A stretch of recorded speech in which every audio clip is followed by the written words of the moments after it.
So first you gotta take the front plastic piece of the filter off, or the intake off right here. It's only a couple bolts. Mine's been off because I'm not retarded. And right here we have the intake filter housing. You got the whatever fucking sensor that is. Mine, I already got my dryer sheets on there, so that's what I've been running. But my MAF sensor keeps getting dirty, and I'm like, well, how do I prevent that? I just went and bought some old long roll of fabric softener sheets, and I'm gonna stick that underneath so I can keep this MAF sensor from getting dirty. But for starters, what you're gonna need to take this off, or what I actually need, is literally just a screwdriver. It's a Phillips head screwdriver. I don't remember what fucking clips went on here, but I think they're just pop-up clips like these ones right here. Or you just gonna need some 10mm wrench or some shit. But first we'll start by disconnecting the sensor, putting that over here. Then we'll pop this clip right here. That kind of hurt. Pop one off right here. And now the sensor's ready to just be pulled out. As you can see, it just gets pulled out just from those two pieces. Once that's loose, you can go ahead, loosen this with your screwdriver. Once you got that loosened up, then this should just pop off. Alright, so I took it off. It's just sitting on there like that. There's that little sensor that keeps getting dirty. So basically how this turbo works is it'll suck from here. It'll suck air all the way through here, down through the filter. Well, actually up, because it goes reverse. But it'll come through here, this little vent piece, through this tiny ass little hole right here. It'll come through, down, underneath, come up past the filter, then to the side through this. Well, they don't have no fucking filter here, but it'll go all the way into the turbo, and the turbo will do its thing to the charge piping and all that. But I was over here thinking like, yo, that's a long way and a little ass hole for that turbo to travel through. That's probably why I'm only making 20 pounds of boost stock. So my idea is to get something better for it. After you got that off, you can take these long ass fucking dryer sheets and you can spread one over this piece right here in replace of the filter, and while doing that, this will clamp onto that, hold it down so the turbo won't suck it up and fuck up your whole car.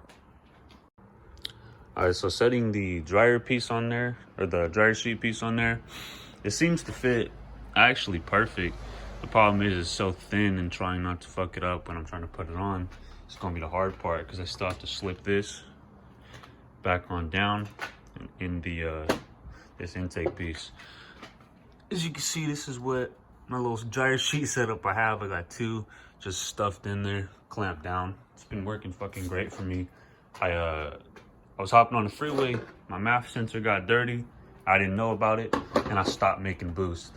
And I thought I sucked up my dryer sheets, but I didn't. It was just the sensor that got dirty. So I tried to come up with something new so I can prevent that.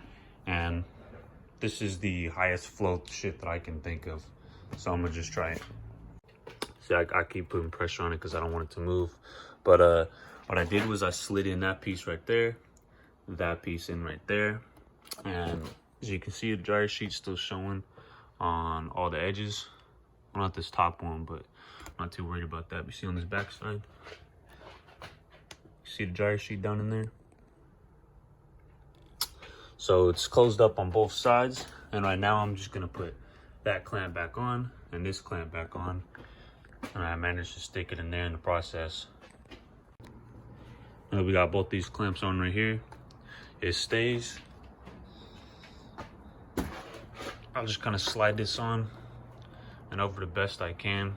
I got the dryer sheets kind of blocking it because I low-key half-assed this part, because it's just kind of a fail-safe in case that first one either gets sucked up or some shit happens and it doesn't go through right. But I still want this turbo loud and I don't want to fuck up my whole car. All Alright, so after this is back on here, you could just tighten that shit right back up. So after you over tighten that, strip the bolt, then you're gonna wanna go ahead and grab this sensor right here. You're gonna wanna loop it through and around just so it's not in the way of everything. Plug it right back in. Hear that click. Now let's see if it sounds better.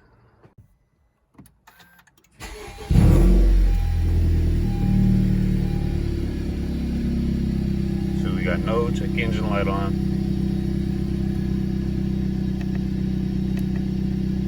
There we go. No nothing, see? So now that we understand that there's no check engine light, we're making more boost, and the turbo is louder, I think it's a win-win for everybody. I don't really think there's that much of a risk, but I have these dryer sheets here as a fail-safe in case there is.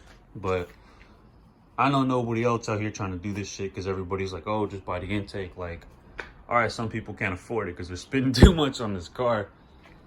Might as well just let me do the hard work and you guys can mooch off of whatever I do and try it for yourselves if it works for me.